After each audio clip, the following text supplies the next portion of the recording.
आपका स्वागत है। आज हमारे साथ जुड़े हैं, वैसे पेशे से ये डॉक्टर हैं। नाम है इनका डॉक्टर नाजिया शेख। महाराष्ट्र के रहने वाली हैं। मैम, जयदीप पत्रिका के इस मंच में आपका स्वागत है। बताइए, हिंदी साहित्य के प्रति आपका रुझान कैसे बढ़ा? पहले सबसे पहले तो बहुत बहुत थैंक यू सो मच, आपने मुझे इस पे इनवाइट किया है। हिंदी स्पेसिफिकली हिंदी लिटरेचर में मेरा शुरू से रिझाव रहा है। मराठी मीडियम या से भी पढ़ी हूँ मैं, तो लिटरेचर में हमेशा लगाव रहा है। जी। वैसे मेरे पिताजी जो थे, मेरे father, he was a good writer. वो ओके। बहुत लिखते थे उर्दू में, उनकी he was a Urdu scholar. तो जो है उसमें उन्हीं से मुझे मिला है, विरासत बोल सकते हैं आप। तो वैसे ही मैंने लिखना शुरू किया था, स्कूल के दिनों से ही लिख रही हूँ। मगर वैसे सीरियसली कभी इतना लिया नहीं है, लिख कर छोड़ देती थी। बट पिछले 2 साल, 1 डेढ़ साल से समझो, आय लिख रही हूँ सीरियसली। बुक्स पब्लिश की है। जी जी। तो इस तरीके से मेरी जर्नी। मैम, आप एक डॉक्टर हैं पेशे से। डॉक्टर जी और जी। साहित्य का मतलब कहीं से कोई लेना देना नहीं है, अगर मैं सही हूँ। क्योंकि हाँ। डॉक्टर की सोच एक बिल्कुल। अलग होती है और साहित्यकार की सोच अलग होती है।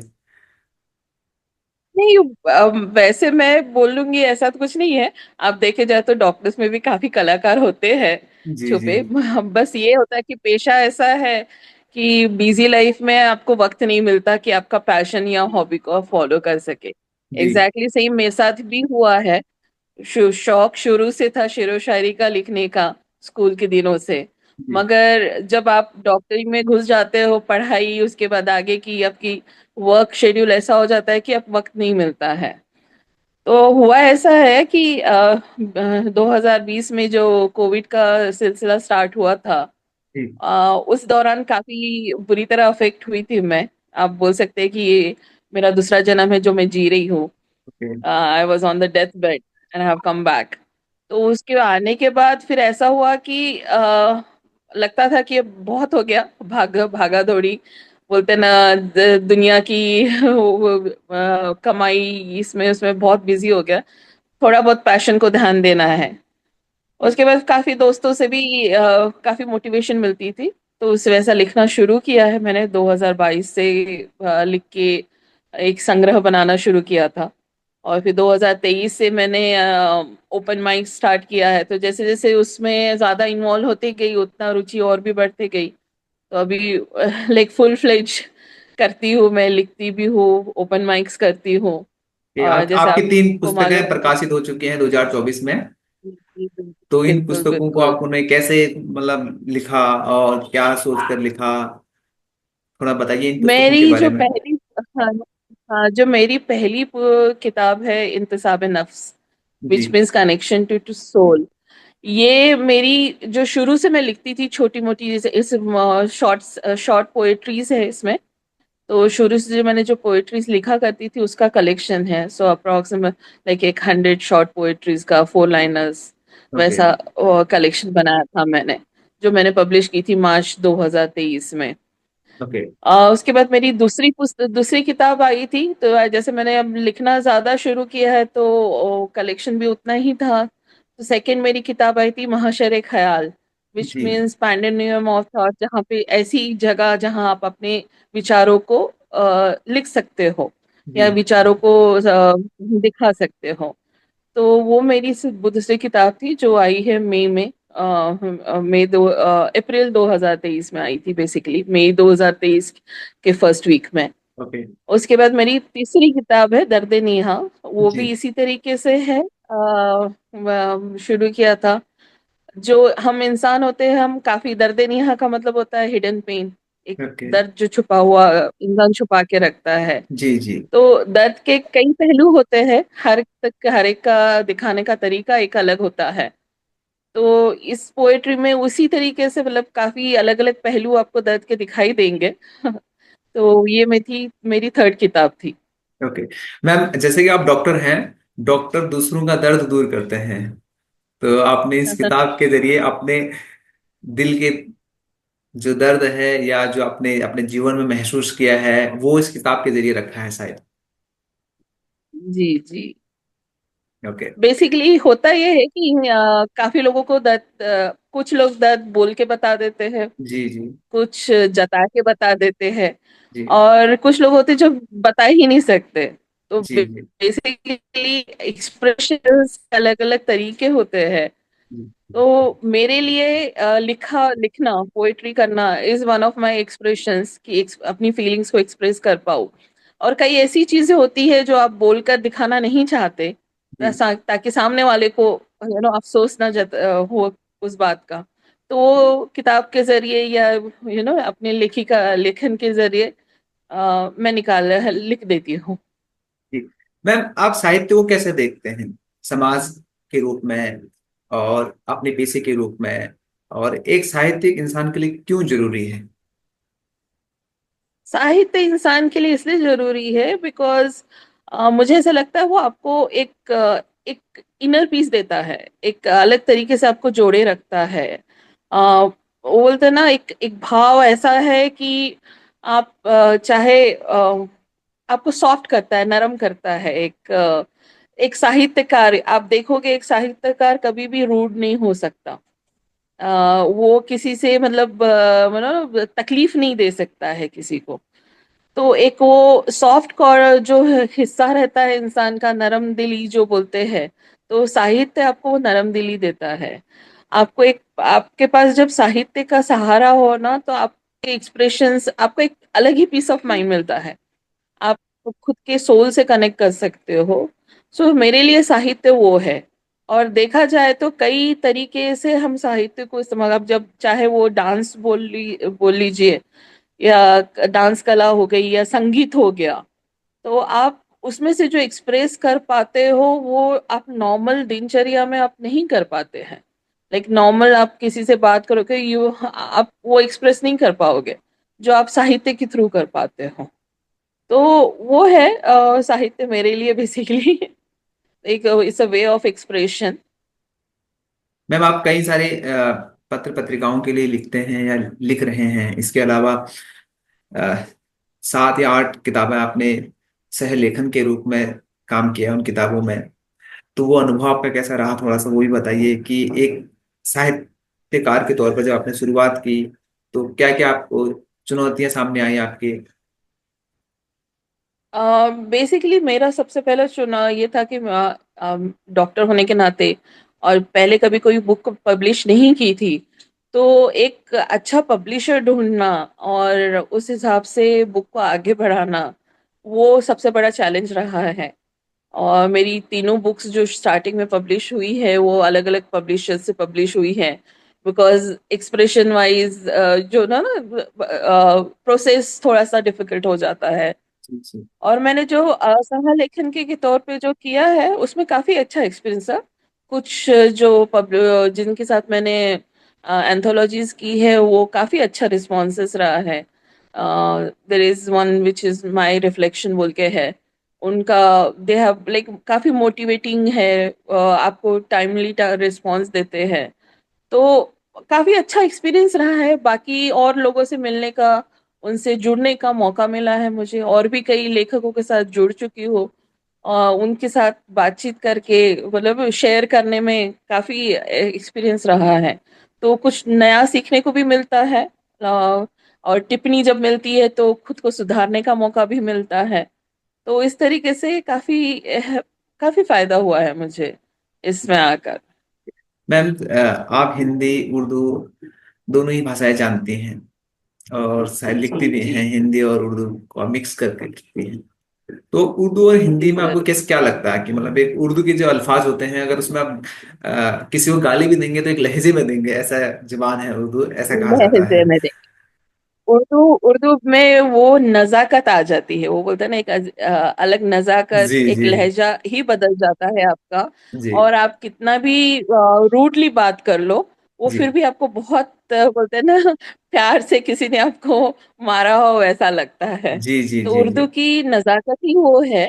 और यहाँ तक कि हिंदी में भी अगर आप शुद्ध हिंदी या जो प्रॉपर हिंदी अब देखा जाएंगे, उसमें आपको तमीज और लहजा बहुत नरम मिलेगा। एकदम एकदम वो तो एकदम। है। आप ऐसा, हाँ, एरिया वाइज आपके जो कल्चर अलग अलग एरियाज में लहजा थोड़ा बदल जाता है, बट आप अगर शुद्ध हिंदी देखी जाए तो उसमें आपका लहजा बहुत सॉफ्ट होता है। जी जी लाइक आप तू तड़ाक से बात नहीं करोगे, तो वो अलग ही होता है बेसिकली। जी जी जी। तो वो डिफरेंस आ जाता है। But Urdu, yes of course, Urdu में जब आप उर्दू के अल्फाज यूज करते हैं तो उसका जो रस ही अलग हो जाता है पोइट्री में एकदम बेसिकली। एकदम। मैम डिजिटल दुनिया है, आसानी से जी। लोग जुड़ सकते हैं एक दूसरे से। मैं भी आपसे डिजिटल माध्यम से ही जुड़ा हूँ। तो इसको आप कैसे देखते हैं हिंदी साहित्य के भविष्य के रूप में और वर्तमान में? क्या इससे हिंदी साहित्य को फायदा हुआ है? डेफिनेटली डिजिटल जो है माध्यम से आप आपका रीच आउट काफी बढ़ जाता है। लाइक आप ज्यादा ऑडियंस तक, ज्यादा लोगों तक पहुंच सकते हैं। पहले जो था, जो हमारी जनरेशन तो जो है, लाइक हम बोलेंगे, हमने ज्यादा रुझाव हमारा किताबों की तरफ था। जी हमने तो मतलब लिटरेचर बोले तो हमारे लिए उपन्यास और कादम्बरियां हमने पढ़ पढ़ के हम बड़े हुए हैं। जी जी तो बेसिकली, मगर अब जैसा है, अब लोग किताब पढ़ के बैठना नहीं, पकड़ के बैठना नहीं चाहते। तो मुझे नहीं लगता आज कोई ऐसा कोई इंसान हो, आज की जनरेशन में ऐसा कोई बच्चा होगा जो उपन्यास पकड़ के बैठ जाए। तो नॉवेल या उपन्यास पकड़ के बैठ जाए। तो डिजिटल वर्ल्ड है ऑफ कोर्स, जी। एंड अगर हमें हिंदी साहित्य को आगे बढ़ाना है तो डिजिटल वर्ल्ड से जुड़ना बहुत जरूरी है। और डिजिटलाइजेशन के माध्यम से आगे बढ़ाना बहुत जरूरी है। तो अब जैसे आप देखें, काफी जो लोग रहते हैं वो इंग्लिश में लिखते हैं। जी दे जी राइट हिंदी इन इंग्लिश। जी। शुरू में मैं भी लिखती थी, बट देन मैं खुद कोशिश करती हूँ अब कि मैं लिखूं तो हिंदी में ही लिखूं। तो वो एक अलग ही उसका रुझाव होना चाहिए सबका। ऐसा मुझे लगता है कि अगर साहित्य है, हिंदी है, तो उसको आगे बढ़ाने के लिए उस हिसाब से उसको प्रोत्साहन मिलनी ही चाहिए। मैम हिंदी और तो उर्दू। डिजिटल वर्ल्ड से काफी आगे बढ़ सकते हैं। जी जी मैम, जी। हिंदी और उर्दू जो भाषा है वो भारत में जन्मी भाषा है, मगर जी बिल्कुल। उर्दू के साथ एक भेदभाव टाइप का करते हैं हम भारतीय। उस तरीके से उर्दू को अपना नहीं मानते हैं, या उसके साथ एक पक्षपात टाइप का करते हैं। हम मानते हैं कि ये सिर्फ एक कम्युनिटी की भाषा है या एक समुदाय की भाषा है, ऐसा चलन चलता है कभी कभी, जबकि उर्दू जी, भारत में जन्मी मैं हुई है। ऐसा, हाँ, बिल्कुल बिल्कुल, मगर मैं ऐसा नहीं समझती। बेसिकली लैंग्वेज आप ऐसा बोले जाए तो फिर आप एक नहीं, उस तरीके से संस्कृत को भी देखना चाहिए, इजंट इट? कि संस्कृत संस्कृत भी यहाँ की जन्मी भाषा है, बट हर किसी को संस्कृत नहीं आती है। जी जी। But that does not mean कि ये भाषा का जो इम्पोर्टेंस है वो कम हो जाता है। अब जैसे मैं खुद 8th ग्रेड तक संस्कृत में पढ़ी भी हूँ, संस्कृत में like I was a top scorer. Okay. मुझे बहुत ज्यादा लगाव है संस्कृत से एज सच। जी तो जी उर्दू का कैसा है बेसिकली, जो उसको एक वो बोलते हैं ना, कम्युनिटी से जोड़े रखना is not good actually. Urdu ऐसी लैंग्वेज है कि हर कोई इस्तेमाल कर सकता है। एंड आप देखेंगे तो उर्दू यहाँ जन्मी है, but there is a Persian Urdu, there is an Arabic Urdu. तो आप देखा जाएगा तो, एंड आपको उर्दू के वर्ड्स हर जगह दिखाई देंगे, हर जगह मिल जाएंगे। एंड वो जो सॉफ्टनेस उर्दू में है, वो तो definitely is a part of Urdu. सबको सीखनी चाहिए जहां तक मुझे लगता है। जी जी। मैम जी। आप एक डॉक्टर और एक साहित्यकार को आप कैसे देखते हैं? कि एक डॉक्टर के रूप में अपनी भूमिका है, कई सारे मरीजों से आप मिलते होंगे दिन में, और कई सारे ऐसे लोगों से मिलते होंगे जो आपके ऊपर चिल्लाते भी होंगे कभी कभी, कोई बहुत सॉफ्ट भी होगा, और एक साहित्यकार के रूप में। ऐसा तो बहुत होता है डेफिनेटली भी, डॉक्टर के प्रोफेशन में तो मरीजों को ठीक करो तो भी गालियां पड़ती है और नहीं करो तो भी पड़ जाती है। जी जी बेसिकली मेडिकल प्रोफेशन में, जैसे मैंने बताया, मेडिकल प्रोफेशन इतना बिजी होता है कि, मगर आप मेडिकल प्रोफेशन में देखा जाए तो आपको कई पहलू दिखाई देते इमोशंस के। तो आप जब अपने अतराफ में देखोगे तो आप कई हाव भाव आपको दिखाई देते हैं। तो एक साहित्यकार होने के नाते मैं वो हाव भाव बहुत अच्छे से अ, जैसे बोल सकते पिक कर लेती हूँ। जैसे जी कोई बहुत मरीज है तो जो रिश्तेदार उनके साथ होते हैं, हर किसी का हाव भाव अलग रहता है, हर किसी की भावनाएं अलग रहती, वे ऑफ एक्सप्रेशंस अलग होते हैं। तो उस तरीके से अब देखा जाए तो बेसिकली डॉक्टर्स की लाइफ में भी साहित्य बहुत इम्पोर्टेंट है। अगर देखा जाए तो आप उसमें जुड़ सकते हैं उसमें। तो एज ए साहित्यकार वो आपका एंगल नजरिया बदल देता है बेसिकली मरीज की तरफ देखने का। एक ज्यादा बेटर अंडरस्टैंडिंग होती है, उन ज्यादा बेटर तरीके से आप कनेक्ट कर पाते हो Telangana basically. Telangana icon award 2024 और इसके अलावा इंटरनेशनल एक्सीलेंस अवार्ड 2024 से आप सम्मानित हुई हैं। जी जी। तो आगे आप क्या चाहते हैं कि साहित्यिक दुनिया में भी कुछ सम्मान आपका देखिए अभी तो लक्ष्य है? डेफिनेटली अभी तो लक्ष्य ऐसा नहीं है। मैं सिर्फ ये चाहती हूँ कि जो मेरी लेखन है जी। वो ज्यादा से ज्यादा लोगों तक पहुंचे। और अगर पसंद आती है तो डेफिनेटली, अगर अप्रिसिएशन मिलता है तो किसी को भी अच्छा लगेगा। अगर आपका काम सहानिया होता है तो अच्छा लगता है। बट उसके अलावा डेफिनेट मैं सिर्फ ये चाहती हूँ कि मेरे जो काम है, मेरा जो लेखन है, वो ज्यादा से ज्यादा लोगों तक पहुंचे और उनको समझ ना वो इंजॉय करे, या उनको पढ़ने में थोड़ा सा रुचि आए, दैट इज ऑल। अगर आप अपनी कोई रचना सुनाना चाहें हमारे दर्शकों के लिए। जी जी, बिल्कुल बिल्कुल, मुझे खुशी होंगी। बेसिकली मैं लिखते रहती हूँ। और अब जैसे मैं यूजुअली लिखती हूँ तो बहुत काफी लोगों को लगता है जैसे आप देखें तो दर्द भरी होती है। जी जी जी, जरूर मगर जरूर। मैं सुनाना चाहूंगी, मैंने बहुत अभी 2-4 दिनों पहले लिखी थी। इरशाद है, अ, इरशाद। गौर फरमाइएगा। जी जरूर। अ, रुखसती लेने से पहले इस जहां से, जी। रुखसती लेने से पहले इस जहां से, एक अधूरी कहानी मैं छोड़ जाऊंगी। वाह। सदियों तक सुनाई जाएगी जो, जी। सदियों तक सुनाई जाएगी जाएगी जो जो। दास्तान रूह, या सदियों तक सुनाई जाएगी जो दास्तान रूह शिकस्ता, जी। अपनी कुछ ऐसी निशानी मैं छोड़ जाऊंगी। वाह, क्या बात है। जो मुशफिक है दो चार, जी। जो मुशफिक है दो चार, उनके आंखों में पानी मैं छोड़ जाऊंगी। तो कुछ लोगों के लिए, तो कुछ लोगों के लिए गिबत जुबानी मैं छोड़ जाऊंगी। वाह वाह, गिबत शानदार। इज, हाँ, भुला ना सकेगा ये जमाना, जी। भुला ना सकेगा ये जमाना, इन नज्मों में बात कुछ ऐसी मैं रूहानी छोड़ जाऊंगी। शानदार मैम, बहुत ही खूब, बहुत ही खूब। शानदार। बहुत बहुत शुक्रिया, बहुत बहुत शुक्रिया। मैम साहित्य तो बस और ऐसे ही मैम साहित्य जी और जी। समाज को आप कैसे देखते हैं? कितना योगदान है समाज को बेहतर बनाने में साहित्य का? और साहित्य के आ, बगैर समाज कैसा है? देखिए, साहित्य के बगैर समाज उतना ही अधूरा है जितना समाज के बगैर साहित्य। अगर साहित्य चाहे तो एक बोलते हैं ना, एक क्रांति ला सकता है समाज को सुधारने में। अब हम देखते हैं कई पहलू ऐसे होते हैं जी। समाज में जो, जिनको अटेंशन की जरूरत होती है। जी। अगर एक साहित्यकार चाहे तो वो, जैसे पहले आप देखे होंगे when it was a freedom fight, तो लेखन और साहित्य एक तरीके से वो ना क्रांति का एक जरिया था। एकदम एकदम। एक पत्रिकाएं और अलग अलग न्यूज़पेपर्स जो बनते थे, तो वो एक क्रांति का एक जरिया था। तो समाज में कई चीजें जो एड्रेस होनी चाहिए, मेरे ख्याल से साहित्य और साहित्यकार का एक काफी बड़ा रोल उसमें होता है।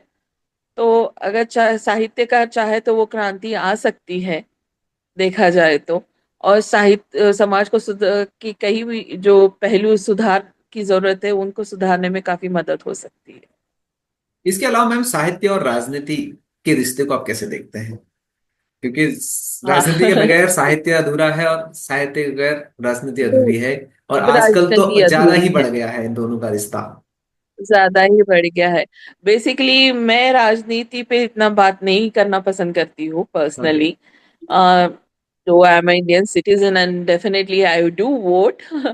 मगर मेरे हिसाब से अगर राजनीति अगर देखा जाए तो साहित्य फिर से वही मैं बोलूंगी कि अगर अच्छे से अगर राजनीति होती है तो वो हर चीज से, हर किसी के लिए फायदेमंद है।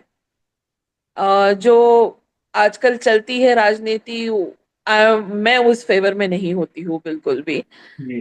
तो बेसिकली वो उस बात पे बात करना मेरे लिए थोड़ा सा डिफिकल्ट टास्क हो जाएगा। मैं ऐसा कुछ नहीं कहना चाहूंगी कि जो ये हो जाए। नहीं सो नहीं, लेट्स। मैं ऐसा कुछ नहीं कह रहा हूँ। मैं हाँ। तो ये कह रहा हूँ साहित्य और राजनीति का रिश्ता मैंने पूछा, क्योंकि आजकल बहुत सारे दरबारी कवि भी हो जाते हैं, या दरबारी साहित्यकार भी हैं जो कभी इस पक्ष के हाँ, लिए लिखते हैं, कभी उस पक्ष के लिए लिखते हैं। खैर कोई बात नहीं। तो वही मैं, हाँ, तो मैं ये चाहती हूँ कि साहित्य ऐसी चीज है, उसको आप राजनीति से दूर रखे तो ज्यादा बेटर है। ओके। बिकॉज वो जो साहित्य is a pure form of an expression.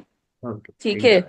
तो आप अगर उसमें राजनीति घुसा दोगे तो यानी it will not be a pure form of expression.